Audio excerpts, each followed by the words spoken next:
I saw a video on TikTok recently from a member of the media company Dropout. She said that coming up, you will probably see a lot of media and art, especially Hollywood, making more conservative choices than they have been for a while.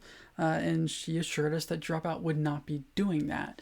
And I think it's probably not as true as people might think. Like, there might be a bit of a conservative social backlash, but not to any massive degree.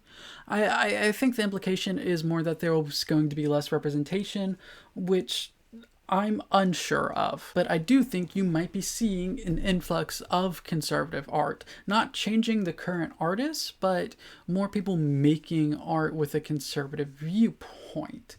And pushing conservative propaganda. And so, one thing that I think it is important to talk about going forward with that, if that does happen, is a conservative group called the TENEO Network. The TENEO Network is one of the sponsors of Project 2025, and I did talk about them in my video going over the people behind Project 2025. TENEO is a very secretive group. The only way that I learned anything about them was through reading some documents leaked by ProPublica. TENEO also happens to be the group where J.D. Vance, the unfortunately future vice president, gave a speech praising notorious asshole, bigot, liar, and conspiracy theorist Alex Jones, who you might remember as saying that Sandy Hook didn't actually happen and then going bankrupt because, he's a stupid moron asshole.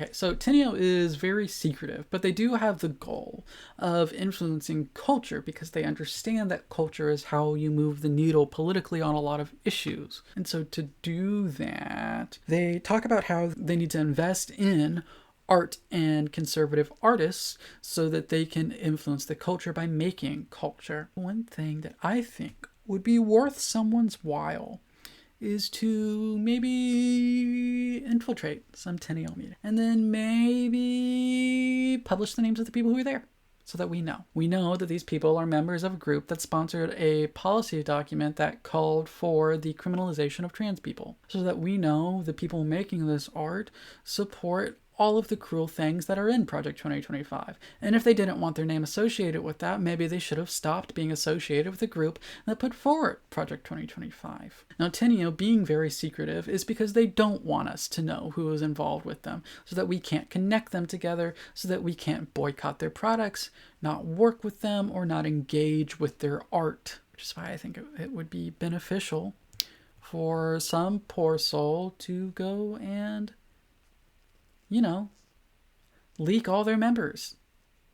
Go to their meetings, write down who's there, try to sneak some pictures, and then leak them. I don't think they keep membership lists besides leadership, because to keep those lists would be to risk them getting leaked like in a dump by ProPublica, which is why I think it would have to be through infiltration, which would be annoying because you would have to be pretending to be a conservative, which means you'd have to pretend to be brain dead. But you do what you gotta do.